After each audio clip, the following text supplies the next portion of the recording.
Glória a Deus. Mateus capítulo 11, versículo 2 ao 6. João, ao ouvir na prisão o que Cristo estava fazendo, enviou os seus discípulos para lhe perguntarem: és tu aquele que haveria de vir, ou devemos esperar algum outro? Jesus respondeu: voltem e anunciem a João o que vocês estão ouvindo e vendo. Os cegos veem, os mancos andam, os leprosos são purificados, os surdos ouvem, os mortos são ressuscitados, e as boas novas são pregadas aos pobres, e feliz é aquele que não se escandaliza por minha causa.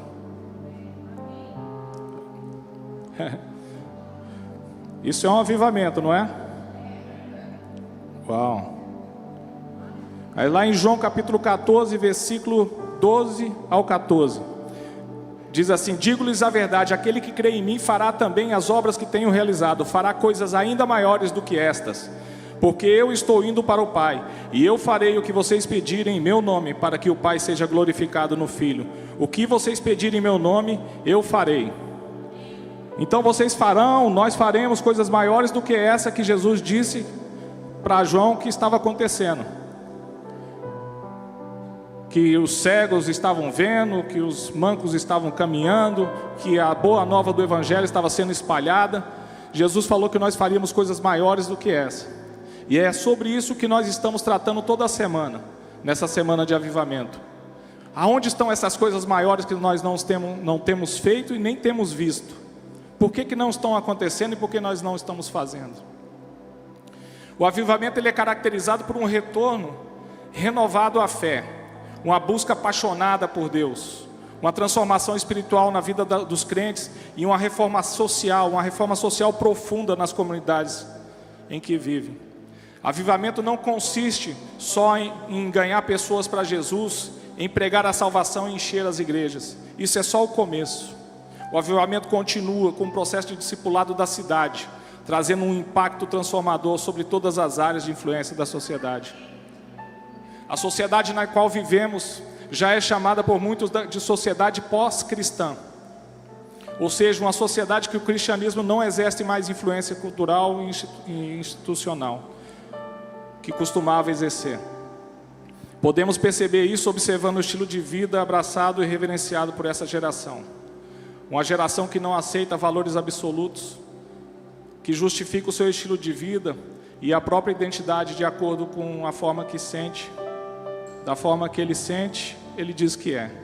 Não acredita em Deus. Aliás, acredita num Deus que não é um Deus bíblico. Eles dizem que acreditam sim no Deus do amor, mas o amor não é a mesma palavra que nós entendemos como amor. O amor para eles tem outro significado, tem outro objeto. Nós vivemos numa geração que os nomes não têm os mesmos significados. Uma geração corrupta, uma geração em trevas e que necessita desesperadamente de um avivamento. Mas esse avivamento não vai vir através do governo, através das forças armadas, através de ideologias políticas, ideológicas, nem através da esquerda e nem através da direita. Esse avivamento vai vir da igreja. É a igreja que está devendo algo para essa sociedade. É a igreja que está devendo um posicionamento e algo que vai trazer transformação. Isso não é algo novo e nem utópico, porque isso já aconteceu. A igreja, ela se infiltrou no maior império da terra, o Império Romano, e o Império Romano cedeu. E a igreja invadiu todo o Ocidente e transformou nações, formou nações, enriqueceu nações, derrubou outras. A igreja influenciou a economia, o governo, as artes, a cultura. A igreja, e quando eu digo a igreja, é a palavra de Deus e crentes comprometidos, criou toda essa modernidade que nós conhecemos, que hoje já é chamada de pós-modernidade, porque o tempo da igreja eles dizem que está acabando, mas isso não é verdade. Nós costumamos cantar aqui que o Coliseu não parou a igreja, os leões não pararam a igreja, Mas quando essa música está sendo cantada, a gente está falando de uma igreja comprometida, de uma igreja avivada, de uma igreja de pessoas que se entregaram e que entendem o seu papel. E nessa semana do avivamento, é isso que nós estamos tentando despertar na igreja. É isso que Deus está tentando despertar em nós. Essa igreja existe, está aí dentro de você. Essa igreja existe, está aqui entre nós. Mas nós precisamos nos levantar. Não é o Brasil que é um gigante que está dormindo. É a igreja que é um gigante que está dormindo. E ela precisa se levantar. Há muitos exemplos históricos de avivamento. Há o avivamento na Rua Azusa, que foi do ano de 1906 ao ano de 1909. Durante esse movimento pentecostal, em Los Angeles, pessoas de diferentes origens étnicas e sociais foram atraídas para as reuniões na Rua Azusa. Relatos descrevem experiências espirituais intensas, como falar em línguas e curas divinas. Muitos participantes relataram a transformação radical em seus corações e vidas, levando a uma maior dedicação a Deus e ao serviço dos outros. Avivamento na Ilha Lewis, de 1949 a 1952. Neste avivamento nas ilhas escocesas, inúmeras pessoas foram tocadas pelo Espírito Santo. Relatos destacam conversões em massa, com pessoas entregando-se a Jesus e experimentando mudanças visíveis em seus comportamentos e relacionamentos. Houve um aumento notável na moralidade e na ética social. O segundo grande despertar, início do século XIX. Durante esse movimento nos Estados Unidos, liderado por pregadores como Charles Finney, muitas pessoas foram atraídas para as reuniões de avivamento. Relatos documentam conversões dramáticas e um renascimento espiritual generalizado. As igrejas cresceram e houve um impacto social notável, com um aumento na abolição da escravidão e movimentos em prol da educação.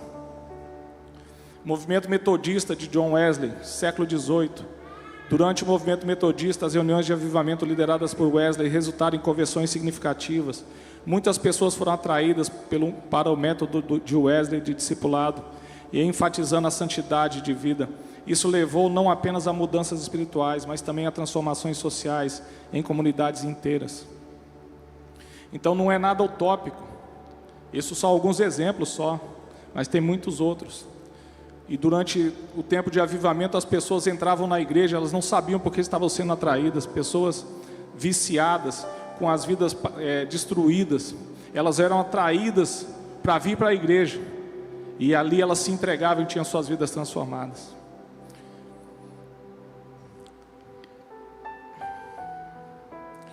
Houve reconstrução de famílias, cura de enfermidades, libertação de escravos, disponibilização da educação para os pobres, melhorias no sistema prisional, o nascimento e o florescimento de grandes nações, tudo isso em decorrência do avivamento.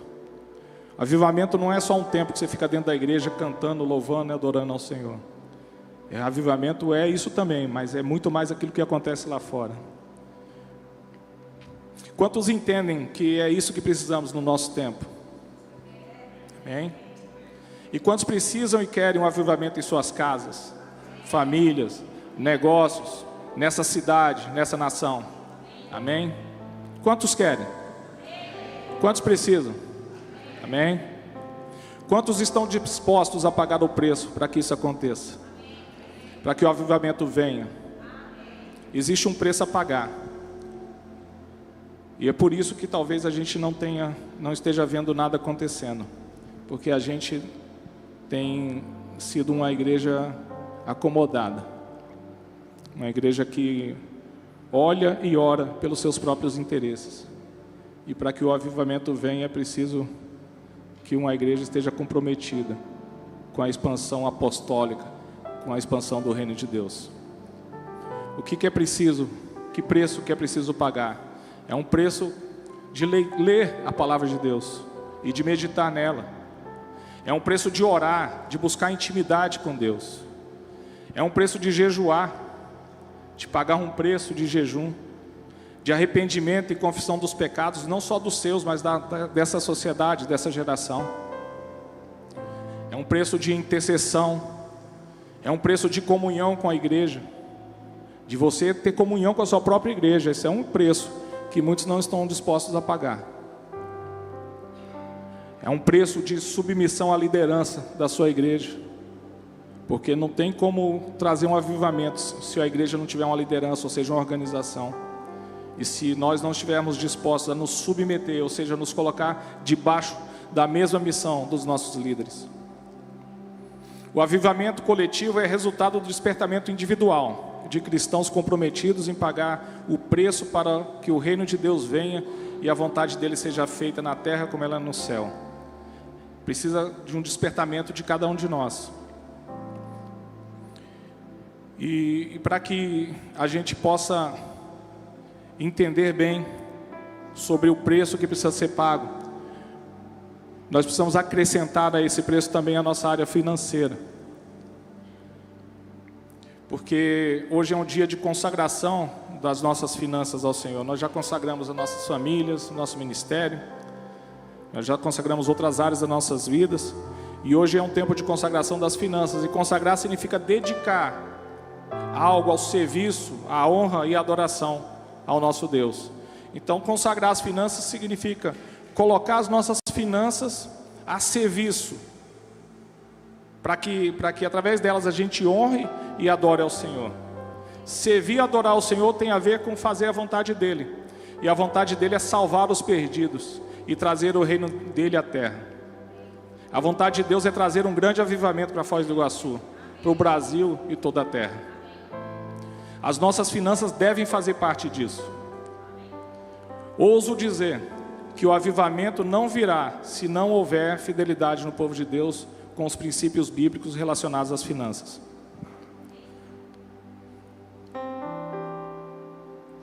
Por que eu digo isso? Abre lá em Lucas 16, versículo 9 ao 13.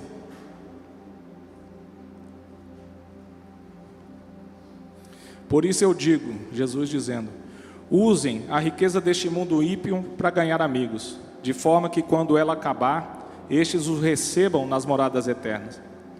Quem é fiel no pouco também é fiel no muito, e quem é desonesto no pouco também é desonesto no muito. Assim, se vocês não forem dignos de confiança em lidar com as riquezas deste mundo ímpio, quem lhes confiará as verdadeiras riquezas? E se vocês não forem dignos de confiança em relação ao que é dos outros, quem lhes dará o que é de vocês? Nenhum servo pode servir a dois senhores, pois odiará a um e amará ao outro, ou se dedicará a um e desprezará o outro. Vocês não podem servir a Deus e ao dinheiro. Em outra versão diz: vocês não podem servir a Deus e a Mamon. Mamon é o Deus que age nessa área. O texto é claro em mostrar que as verdadeiras riquezas não é dinheiro. Verdadeiras riquezas nesse contexto tem a ver com o poder da igreja de trabalhar para a eternidade, de cumprir com o chamado para alcançar os perdidos e fazer deles discípulos de Cristo. O texto também deixa claro que não podemos servir ao Senhor e a Mamon.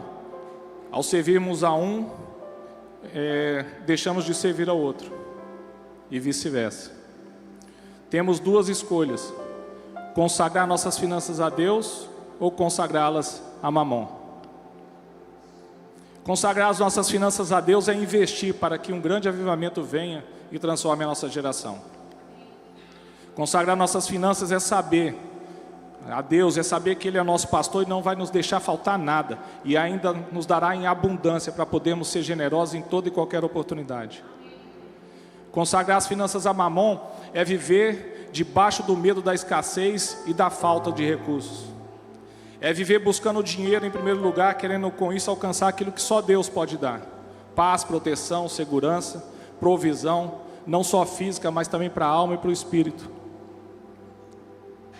Consagrar as finanças a Mamon é apoiar a cultura de inveja, de cobiça, de roubos, corrupção, ostentação, injustiça e miséria. É apoiar a decadência moral da sociedade e a desvalorização do ser humano, que foi feito à imagem e semelhança de Deus.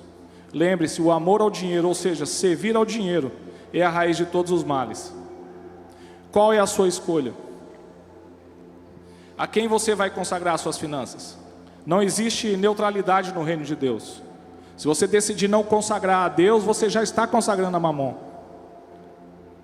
Se você decidir consagrar a Deus, você já está negando a consagração a Mamon.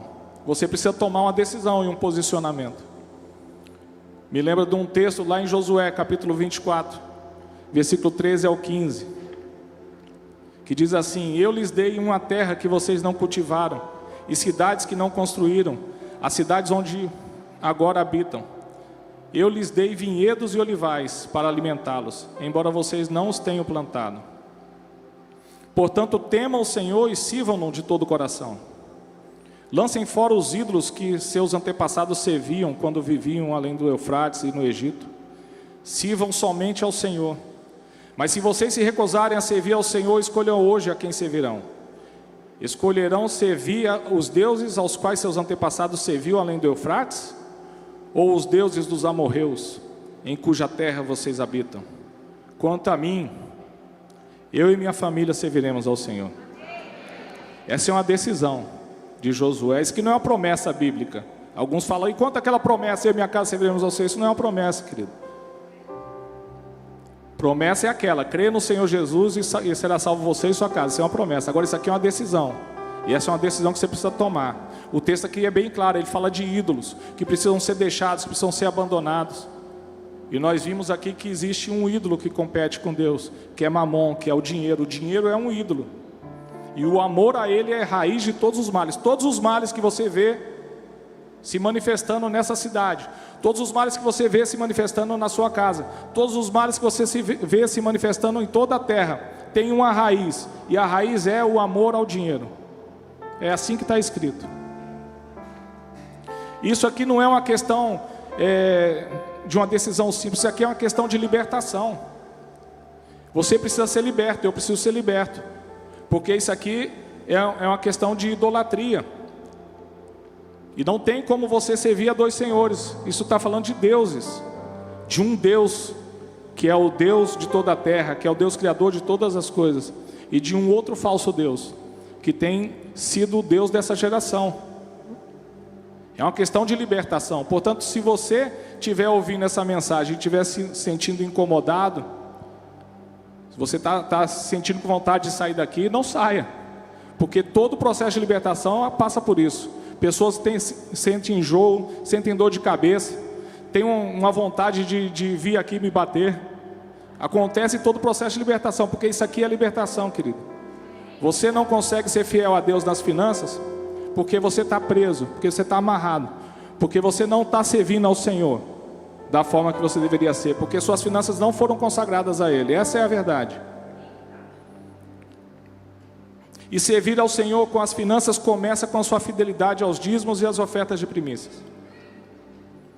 Quem é fiel no pouco também é fiel no muito, e quem é desonesto no pouco também é desonesto no muito. Assim, se vocês não forem dignos de confiança em lidar com as riquezas deste mundo ímpio, quem lhes confiará as verdadeiras riquezas? E se vocês não forem dignos de confiança em relação ao que é dos outros, quem lhes dará o que é de vocês? Os dízimos e primícias não são nossos, pertencem ao Senhor. E se você não é fiel em lidar com o que é do Senhor, por outro lado, se você não é fiel em lidar com o que é pouco, porque a parte que você está segurando que é de Deus é pouco, dízimos e primícias é uma pequena parte. Quem vai te confiar as verdadeiras riquezas? Quem vai te dar aquilo que de fato é seu?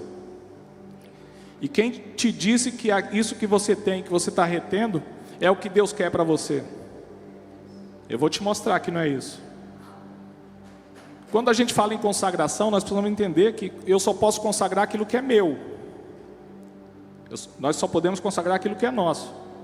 O dízimos e as ofertas de primícia não nos pertencem, pertencem a Deus. Ao retê-los, estamos roubando a Deus.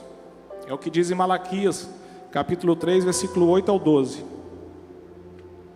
Roubando a Deus. Pode um homem roubar a Deus? Contudo, vocês estão me roubando. Ainda perguntam: em que te roubamos? Nos dízimos e nas ofertas. Vocês estão debaixo de grande maldição, porque estão me roubando, a nação toda está me roubando. Tragam o dízimo todo ao depósito do templo, para que haja mantimento na minha casa. Ponham-me à prova nisto, diz o Senhor dos Exércitos, E vejam se não vou abrir as comportas dos céus e derramar sobre vocês tantas bênçãos que nem terão onde guardá-las. Por vocês repreenderei a praga devoradora, para que não destrua os frutos da terra, nem as videiras se tornem estéreis nos campos, diz o Senhor dos Exércitos. Então todas as nações os chamarão bem-aventurados, porque a terra de vocês será agradável, diz o Senhor dos Exércitos. Nós só podemos consagrar o que é nosso. Não posso consagrar o que é do outro. Por exemplo, eu não posso pegar um filho de alguém aqui e consagrá-lo ao Senhor. Eu devo devolver a Deus o que Ele me confiou. Ele deixa passar por minhas mãos os dízimos e primícias, para que eu possa devolver a Ele. É o mesmo que Ele faz com você. Temos sido dignos dessa confiança que Deus nos dá? Temos sido fiéis ao Senhor com aquilo que não é nosso? Essa é uma questão de confiança. O Senhor confiou em você. Ele deixou passar por suas mãos algo para você devolver a Ele. Ele confiou e continua confiando. E você confia nele? Quando Ele diz: tragam o dízimo todo ao depósito do templo, para que haja alimento em minha casa, ponham-me à prova, diz o Senhor dos Exércitos, e vejam se não vou abrir as comportas dos céus e derramar sobre vocês tantas bênçãos que nem terão onde guardá-las. Impedirei que as pragas devorem suas colheitas, e as videiras nos campos não perderão seu fruto, diz o Senhor dos Exércitos. Então as nações os chamarão felizes, porque a terra de vocês será maravilhosa, diz o Senhor dos Exércitos. Você acredita nisso? Você acredita realmente nisso? Porque eu acredito. Eu quando dizimo, quando entrego minhas primícias, eu tenho uma expectativa grande do que Deus vai fazer. Porque eu acredito. Assim como eu acredito na salvação. Eu acredito que o dia que eu entreguei minha vida para Jesus, Deus me salvou, me resgatou, me tirou do reino das trevas, me transportou para o reino da maravilhosa luz do seu Filho Jesus Cristo. Eu acredito. E eu também acredito no que esse texto diz, em Malaquias capítulo 3, versículo 11, versículo 8 ao 12. Eu acredito e tenho expectativa. E mais do que expectativa já, eu vejo Deus agindo e fazendo isso na minha vida. Mas é preciso confiar em Deus. Por que você confia em algumas partes da Bíblia e outras não? As únicas partes da Bíblia que vão, de fato, fazer a diferença na sua vida são aquelas que você acredita. Se você não acreditar nessa, você não vai conseguir colocá-la em prática, e ela não vai surtir efeito nenhum na sua vida. Mas você só pode consagrar aquilo que é seu. Não tem como consagrar algo roubado. Você está aqui hoje para consagrar as suas finanças. Quero te dizer, não tem como você consagrar algo roubado, algo que não pertence a você. Você precisa devolver a Deus o que é dele e consagrar a parte que ficou com você. Essa que pode ser consagrada. Mas sabe, talvez você não entenda qual que é a parte que fica com você. Eu lembro de uma história entre Abraão e Ló. Eles entraram numa desavença porque eles tinham muito gado, muitas ovelhas, e aí existia pouco pasto já, e a terra já estava pequena para os dois. Aí Abraão falou para Ló, escolhe aí a parte que você quiser, que eu vou ficar com a outra parte. Aí Ló olhou e pegou uma parte toda bonitona, com pasto verde, e ficou com aquela parte, a melhor parte. Ele escolheu, viu e ficou com ela. E aí Abraão ficou só com a outra parte, que eu lendo parece que era mais desértica. Aí Deus falou para Abraão, sobe aqui. Abraão, olha para frente, para trás, para os lados. Está vendo toda essa terra aí? Eu vou dar para você e para a tua geração. Ló se prendeu naquela parte visível. Ele achou que o que Deus tinha para ele era aquela limitação. Era somente aquele lugar. E se ele não escolhesse rápido, ele ia perder. Quando a gente fica retendo as coisas de Deus, a gente está duvidando. E está impedindo que Deus nos dê o melhor. O melhor não é o 100% dos quais você está retendo a parte do Senhor. O melhor é a parte que fica. Veja se não é isso que esse texto diz. E veja se não vou abrir as comportas dos céus e derramar sobre vocês tantas bênçãos, que nem terão onde guardá-las. Impedirei que pragas devorem suas colheitas, e as videiras nos campos não perderão seu fruto, diz o Senhor dos Exércitos. Então todas as nações os chamarão felizes, porque a terra de vocês será maravilhosa, diz o Senhor dos Exércitos. Essa é a melhor parte. E o fato de você estar retendo, de você estar duvidando, de você não estar confiando no Senhor, te impede de acessar o melhor, porque você acha que o 100% é o melhor. Esse texto de Lucas capítulo 16 foi o texto que Deus falou comigo no dia que eu comecei a dizimar. Quando eu li aquele texto, estava falando assim: quem é fiel no pouco também vai ser fiel no muito. Deus falou comigo: quem disse que você tem muito? Eu achava que eu tinha muito, mas eu não tinha nada. Eu passei a ser fiel ao Senhor e Deus me mostrou o que é o muito. O muito é abençoado. O muito, com o muito você faz planos, com o muito você faz propósitos, com o muito você sonha. Agora com o pouco, que é o 100%, que parece ser mais, mas debaixo de maldição, você não consegue. Você tenta e você derrapa e você não alcança. Mas quando você acessa aquele que é o muito do Senhor, que é o abençoado, você consegue prosperar, sonhar e fazer aquilo que a palavra de Deus te chama para fazer. A parte que nós devemos consagrar ao Senhor é essa que fica conosco. Mas já não é igual à primeira parte. A primeira parte são 100% sem a bênção do Senhor. Essa segunda parte aqui, eu não quero falar que é 90%, porque tem as primícias, mas digamos que seja 85%. Esse 85% aqui é muito mais do que o 100% que você tinha antes. Com esses 85% aqui, Deus derrama sobre você bênçãos que você não tem onde guardar. Por que que Ele faz isso? Porque Ele está te dando mais do que o suficiente para as suas necessidades, para que você possa investir na expansão do reino de Deus. Ele está te dando mais do que o suficiente para que você possa pagar o preço pelo avivamento. Ele está te dando mais do que o suficiente para que você possa abençoar outras pessoas. Ele está te dando mais do que o suficiente para que você possa investir na obra do Senhor, na transformação da sociedade, na reforma da sociedade. Nós não podemos comprar o avivamento, não é isso que eu estou falando. O avivamento não se compra. O avivamento é algo que Deus traz. Mas Deus, Ele não só ouve as nossas orações. Você pode orar e, de fato, Jesus falou: vocês vão pedir a mim e eu vou estar com o Pai e vocês vão fazer coisas maiores do que eu. Mas esse texto de Lucas nos diz que Deus não vai nos confiar as verdadeiras riquezas se nós não se nós não administrarmos fielmente os recursos desse mundo ímpio. Então Deus não só ouve as suas orações, Ele olha a forma que você administra os seus recursos. Ele olha a forma que você gasta, que você investe, que você esbanja. Deus está olhando e baseado nisso que Ele está vendo, Ele vai confiar a você ou não as verdadeiras riquezas. Quais são as verdadeiras riquezas que você tem pedido em oração?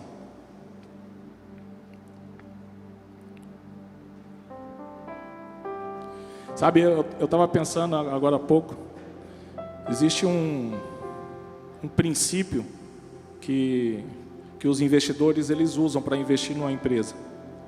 E o princípio é: essa pessoa que tem essa empresa, essa pessoa que está trazendo essa ideia para mim, ele também está disposto a investir nela? Porque às vezes você tem uma grande ideia, tem uma grande ideia, investe nela. E a pessoa vai perguntar para você: você está investindo quanto nela? Fala: não, eu só tenho a ideia. Então nenhum investidor acredita em alguém que tem uma ideia que não investe nela. Ninguém vai acreditar no teu cristianismo se você mesmo não investe naquele cristianismo que você prega.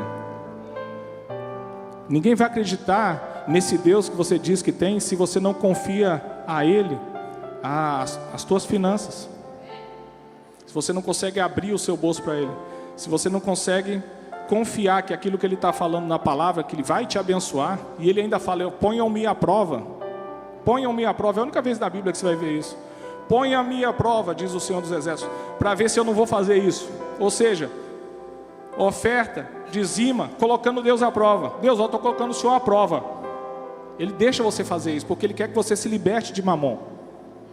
Ele não quer que você fique preso a esse falso Deus. E esse aqui é algo muito sério, e eu quero trazer algo que tem travado algumas pessoas, e tem feito com que algumas pessoas retenham. E eu quero te mostrar que você está errado, e você tem usado argumentos que não são próprios. O texto diz assim: tragam tragam o dízimo todo ao depósito do templo, para que haja alimento em minha casa. Ponham-me à prova, diz o Senhor dos Exércitos. Deus está contando com o valor que você está retendo para que haja alimento na casa dele. Se eu empresto um valor para o Leonardo, e o Leonardo está retendo aquele valor, e aquele valor eu preciso para colocar alimento na minha casa, e o Leonardo vem para mim e fala assim, depois que ele me paga, ele resolve me pagar, e ele fala assim: eu que ponho alimento na sua casa. O que ele está falando é verdadeiro ou é falso? Ele estava me devendo, ele me pagou. Com o dinheiro que ele me pagou, eu coloquei alimento na minha mesa.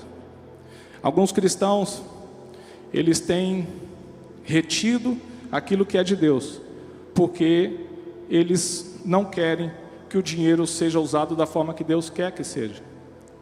Alimento na casa do Senhor significa pagar os pastores. Alimento na casa do Senhor significa pagar o aluguel, as luzes, o ar-condicionado. Alimento na casa do Senhor significa manter isso aqui. Então, quando você oferta e entrega o seu dízimo, não é você que está pagando os pastores. Eu que pago o salário do pastor. Não, é Deus que paga os pastores. É Deus que mantém essa obra. Da mesma forma que o Leão não pode falar aquele que põe arroz na minha mesa, você e eu, nós não podemos falar eu que pago o salário daquele pastor lá. Eu não concordo com a forma que aquele pastor está usando o dinheiro que eu que pago ele. Por quê? Que direito você tem? Esse dinheiro não é teu. Esse dinheiro é de Deus, Ele confiou a você. Ele quer que você traga de volta, para que haja alimento na casa dele, para que Ele possa sustentar a obra dele. Então, se você retia porque você não concordava, você precisa falar com Deus, porque quem tem que concordar ou não é Ele. Ele falou para você trazer, e Ele quer que tenha alimento aqui. Se você não trouxer, esse texto é bem claro: você está debaixo de maldição. E não é isso que Deus quer para você. Ele quer que você viva debaixo de uma grande bênção. Mas eu quero te mostrar que você está sendo enganado. E quero te mostrar que por trás desse engano existe a operação de um falso Deus. Existe a operação de um Deus chamado Mamon, que não quer que você prospere, que não quer que você viva o melhor de Deus nessa terra, porque a Bíblia diz que você vai comer o melhor de Deus nessa terra. Mamon não quer que você experimente isso. Mamon não quer que você tenha provisão física na alma e no espírito. Ele quer que você só aproveite a vida material e física, e talvez você pode fazer isso com o seu dinheiro, mas você não vai conseguir a prosperidade integral que está lá em 3ª carta de João, versículo 2. Amado, eu oro para que você seja próspero, assim como é próspera a tua alma, para que teu corpo, a tua alma e o teu espírito sejam prósperos. Só quem pode fazer isso é teu Deus. Mas você e eu, nós precisamos ficar alertas, para que nós possamos estar abertos àquilo que Deus tem nos chamado para fazer, e a fechar os nossos ouvidos e ficar atentos para as investidas do diabo. Então Deus tem um propósito com a tua vida financeira, mas para isso é preciso que você confie nele, que você consagre as suas finanças a ele. E consagrar significa: eu estou colocando à disposição do meu Deus. Isso não quer dizer que você vai perder, ao contrário. 2 Coríntios capítulo 9 fala que Deus, Ele dá a você a semente e o pão, e à medida que você semeia, Ele te dá mais semente. Ele mantém a sua provisão e continua te dando mais semente, para que você continue sendo generoso em toda e qualquer obra, toda e qualquer boa obra. Então Deus quer levantar uma geração de pessoas que consagram sim, não só as finanças, não só a família, não só o ministério, mas consagram tudo que são e têm ao Senhor. Quando você recebe Jesus como Senhor da sua vida, é isso que você está fazendo. Você já consagrou. Foi isso que você disse naquele dia: eu te recebo como meu Senhor. A partir de então, é tudo que Ele falar, você precisa fazer. Mas nós temos a tendência de isolar algumas áreas. E essa é uma noite onde você precisa se libertar de mamon, onde você precisa colocar diante do Senhor a tua vida financeira. Quem disse que você já tem o melhor? Por que você não deixa Deus ser o teu provedor? Por que você não deixa Ele te suprir? Por que você não deixa Ele abrir as comportas dos céus e abrir sobre você tantas bênçãos que você não vai ter onde guardar? Por que você não deixa que de fato as nações olhem para você e digam: oh, aquele é um povo abençoado, olha como a terra dele é maravilhosa. É isso que o Senhor tem para você. Você crê nisso? Eu quero, para finalizar, ler um texto que está em Atos capítulo 4, versículo 32 ao 37. Atos 4, 32 ao 37.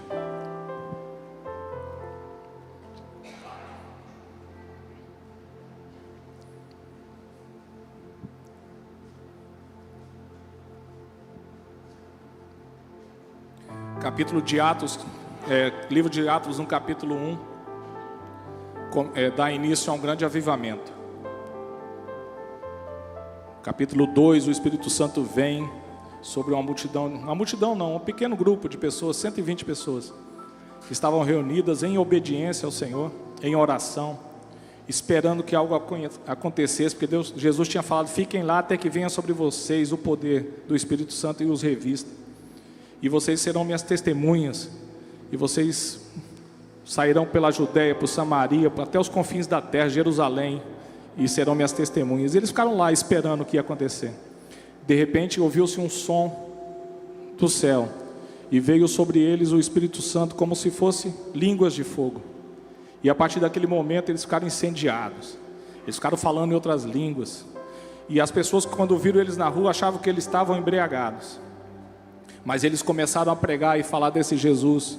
E naquele mesmo dia, 5.000 pessoas ou 3.000 pessoas, eu não me lembro, se arrependeram e entregaram suas vidas a Jesus. O grande avivamento começou.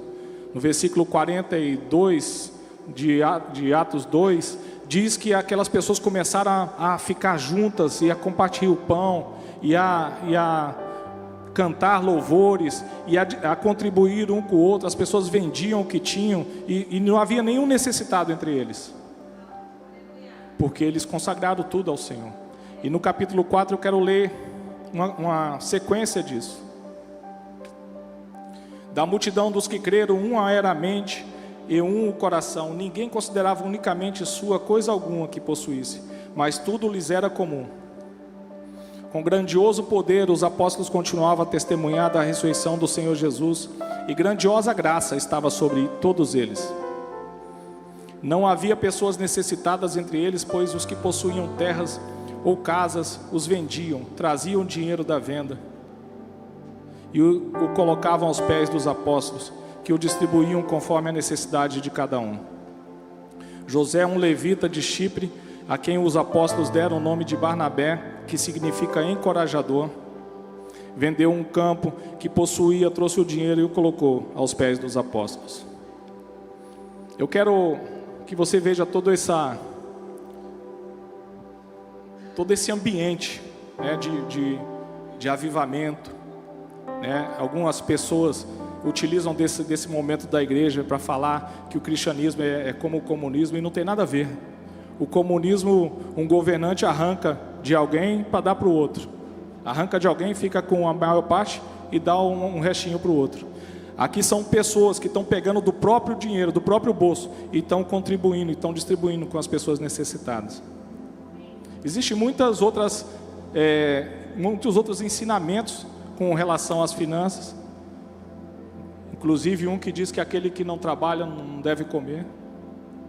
Inclusive um que diz que nós devemos emprestar, mas devemos esperar receber.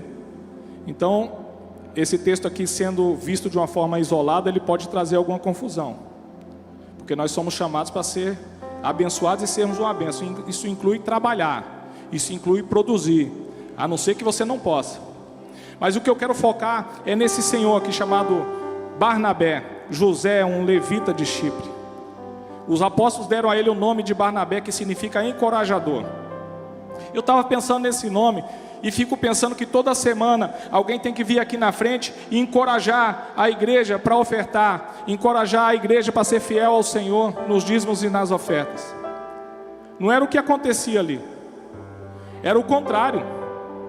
Esse homem chamado Barnabé, o encorajador, ele que pegou o que tinha, colocou nos pés do apóstolo e falou: eu estou te encorajando, vai, faz aquilo que o Senhor te chamou para fazer. É o contrário. Não é o pastor, o pregador, o apóstolo, o profeta que tem que chegar aqui na frente e te convencer a você ofertar, a ser fiel ao Senhor. Você tem que ser fiel ao Senhor. E as tuas finanças, elas fazem parte desse processo de expansão apostólica. As suas finanças, elas fazem parte do processo de encorajar a obra do Senhor, de colocar nos pés do apóstolo aquilo que o Senhor colocou no seu coração, para que ele se sinta encorajado a continuar. Não é o nosso caso hoje, mas nós já tivemos situações na igreja que nós tivemos problemas financeiros. Mas existem muitas igrejas no Brasil que elas pararam por falta de recursos. E existe um projeto muito grande para essa igreja. E esse projeto, ele precisa de encorajamento financeiro. E o valor que é necessário para trazer esse encorajamento, Deus colocou nas suas mãos e você precisa devolver. E parte ainda está com você, e você vai ter a oportunidade de decidir fazer parte. Mas alguém que está com o coração incendiado, alguém que está orando por avivamento, alguém que está disposto a pagar um preço para que o avivamento venha, para que a cidade seja transformada, essa pessoa não vai negar dar mais ao Senhor.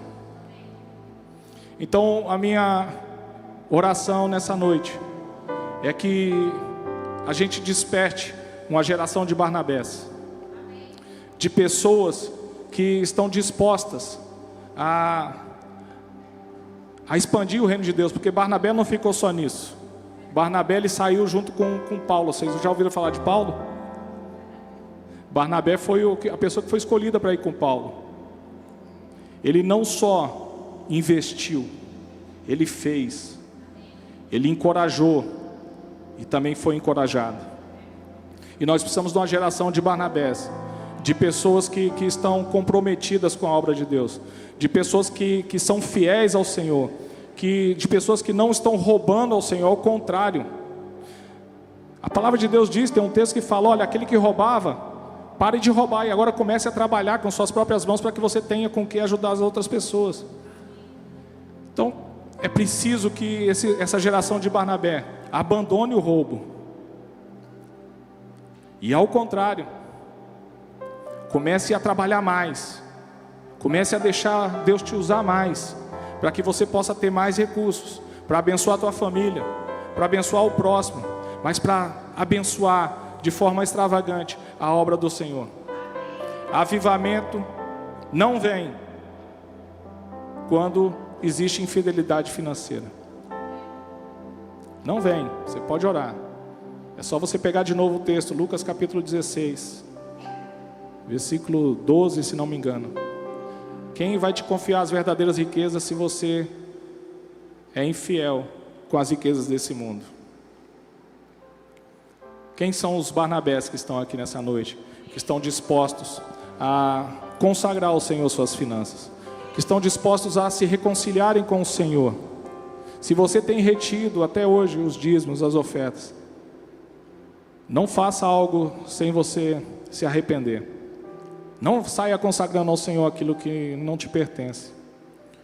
Esse é um momento muito sério. Se você pegar, depois desse versículo aqui 36, o próximo capítulo, capítulo 5, vai contar a história de Ananias e de sua esposa Safira, que eles fizeram um compromisso com Deus, mas na hora eles deram para trás. Eles só levaram um pedaço. Eles se comprometeram a fazer algo, mas eles não fizeram. E Pedro falou para eles: vocês não precisavam ter feito esse compromisso com Deus, por que vocês fizeram? Agora vocês mentiram, não foi para mim, vocês mentiram para o Espírito Santo. E aí o que aconteceu? Eles bateram as botas. Você pode ler lá. Então não faça algo, sabe, isso aqui não é só para hoje, porque você consagrou tua família aqui. Você consagrou o teu ministério, e talvez você nem tem ministério e nem quer ter, e você veio aqui consagrar o Senhor. Você é cristão. Você se diz cristão. Você tem família, você tem que ter um ministério. Todo cristão tem um ministério. E você, por favor, não venha consagrar ao Senhor se você está em dúvida. Não venha só para a igreja ver você vindo, mas faça um compromisso com Deus. Vai buscar teu discipulador, vai buscar o teu pastor, vai falar com alguém sobre isso. Não fica nessa situação, porque você está debaixo de maldição. Se você não conseguiu entender aquilo que o Senhor está falando a você, à igreja hoje, se Deus não abriu sua mente, se você ainda não se arrependeu, busque o arrependimento, mas não consagre nada ao Senhor, porque isso não é teu. Se você está retendo, é do Senhor. Você vai estar consagrando algo roubado, e isso pode te trazer consequências ruins. Agora, se você está disposto, e você entendeu, você sabe que tudo que está em suas mãos pertence ao Senhor, tanto aquilo que você devolve quanto aquilo que fica. Se você entregou sua vida ao Senhor, tua família, teu ministério, tua saúde, tudo que você tem essa é só mais uma área, mas o diabo faz com que pareça que ela é a área mais importante da sua vida, e não é. Finanças é só uma parte, e a melhor parte das finanças é quando ela está nas mãos de Deus. Quem são os dizimistas que podem comprovar isso comigo? A melhor parte é a parte que vem depois do dízimo, que é a parte que é abençoada, que é a parte que tem bênção, que tem proteção, que a praga não alcança, que os frutos não caem. Então eu quero te convidar, você, mesmo que se até aqui você não foi fiel ao Senhor, mas você entendeu e a partir de agora vai ser, você também pode consagrar. Faça um compromisso com o Senhor. Ah, mas eu retive, se eu for fazer as contas vai dar milhões de dólares. Estou exagerando, de tudo que eu retive. Não tem problema. Faz um compromisso com o Senhor. Faz uma oferta ao Senhor, uma oferta de redenção. Senhor, eu não posso te devolver aquilo que eu te roubei. Tem que ser claro. Senhor, eu não posso te devolver aquilo que eu te roubei, mas eu quero, com essa oferta aqui, esse valor X, que é o que eu tenho agora, que eu posso, eu quero te pedir perdão, como prova do meu arrependimento, como oferta de redenção. Esquece o passado, Senhor, e a partir de agora eu vou ser fiel ao Senhor. Se você pode fazer isso, faça hoje também. Então eu quero te convidar a você, junto com a sua oferta, nessa noite, que você venha trazendo junto com a sua oferta, trazer junto a sua vida aqui ao altar. Fica aqui na frente, que vai ser um tempo de consagração. Se você, como eu falei, não tem certeza disso ainda, não faça. Mas você pode ofertar, mas só não faça uma consagração ao Senhor. Ele sabe o que você está fazendo, Ele sabe a tua oração, mas faça um compromisso com Ele. Deus, eu não quero ficar assim. Foi assim que eu fiz. Eu vinha na igreja, eu não mexia no bolso. Eu deixava a carteira no carro, para na hora, nesse momento aqui, eu não ficar emocionado e tirar, e a lábia do pastor me seduzir e eu ofertar. Eu pensava assim, mas eu falava: Deus, fala comigo. O dia que o Senhor falar comigo, eu vou ofertar, eu vou dizimar. E um dia lá em casa, eu abri a Bíblia e li Lucas capítulo 16, esse mesmo texto que eu li hoje para vocês. E eu costumo ler todas as vezes que eu falo sobre dízimos e oferta, porque foi assim que Deus falou comigo. E a partir daquele dia, eu nunca mais retive o dízimo, nunca mais. Faz mais de 20 anos, querido. E o que eu estou falando aqui para vocês, eu vivo. Deus é fiel. Deus é fiel. Não só para mim, mas para todos aqueles que são fiéis a Ele. Amém? Eu quero te convidar a preparar a sua oferta.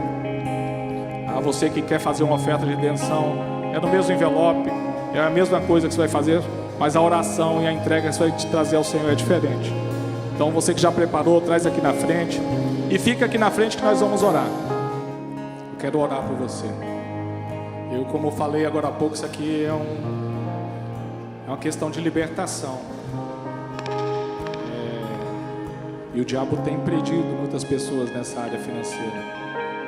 Só que ele tem impedido que você viva o melhor de Deus, que você experimente o melhor de Deus, que as suas colheitas sejam protegidas, que o fruto que você plantou não caia antes de amadurecer. Sabe, tem pessoas que estão sofrendo, que não conseguem ver seus projetos serem realizados, Tem pessoas que têm sido constantemente atacadas em suas colheitas e acham que isso é normal. Gente, isso não é normal. Não é normal. Pode ser normal para os filhos do inferno, mas para os filhos de Deus não é normal. Deus é Pai, e Ele te protege, Ele te guarda, Ele te abençoa, e Ele tem poder para fazer isso. Mais do que ter poder para fazer isso, Ele quer fazer isso. E todos esses textos que eu li não é para te amedrontar, não é para te deixar com medo, é para que você veja o que Deus tem para você e o que você está perdendo. Quantas vezes mais você vai ouvir mensagens como essa e não vai tomar uma decisão? Lembra a última vez que você ouviu, o que você fez de lá para cá e o que você avançou nessa área? E eu estou falando de prosperidade integral, corpo, alma e espírito. É você ter, e aquilo que você tem não ter você. É você ter e poder desfrutar. É você não estar preso naquilo, é você não ser avarento. É você não ter como Deus o dinheiro. Pai, nós te damos graças por esse tempo, Senhor. Eu sei que o Senhor falou com os seus filhos nessa noite. Eu sei que o Senhor tocou nos corações nessa noite. Mas sei também, Senhor, que o Senhor tocou nas mentes. Que o Senhor confrontou, Senhor, mentiras. Que o Senhor ainda está confrontando mentiras e derrubando fortalezas. Pai, mas eu quero primeiramente te pedir por aqueles teus filhos, Senhor, que estão lutando com dúvidas, que estão lutando, Senhor, com mentiras dentro de si, que estão com medo de confiar no Senhor.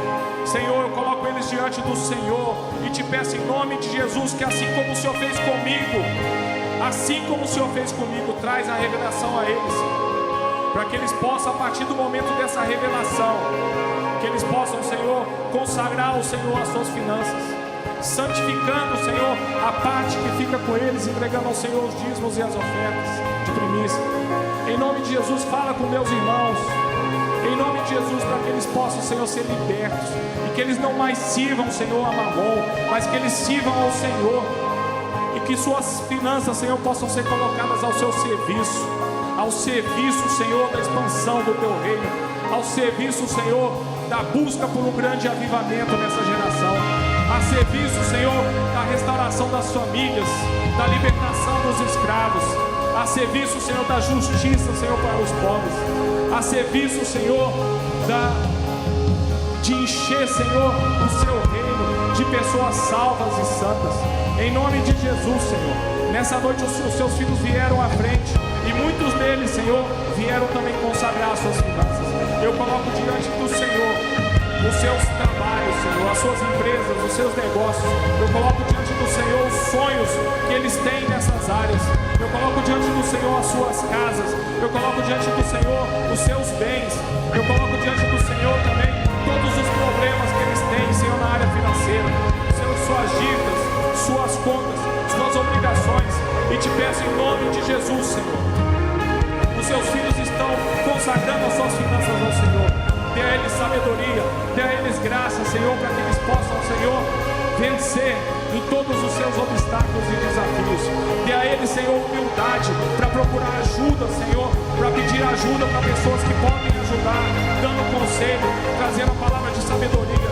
Senhor, dê a eles humildade para que eles possam, Pai, reconhecer aonde tem errado na forma de administrar seus recursos, para que eles possam ligar, Senhor, para os seus credores, para que eles possam, Pai, fazer um compromisso real e verdadeiro de pagamento. Em nome de Jesus, abençoa seus filhos, abençoa o trabalho deles, abençoa, Senhor, os seus negócios, as suas empresas. Senhor, em nome de Jesus, que o trabalho deles renda a 100 por 1, Senhor. Que eles recebam, Pai, nesses próximos dias a maior colheita de suas vidas, e que eles possam, Senhor, trazer aos pés do apóstolo dessa casa, Senhor, os recursos para financiar, Senhor, a expansão apostólica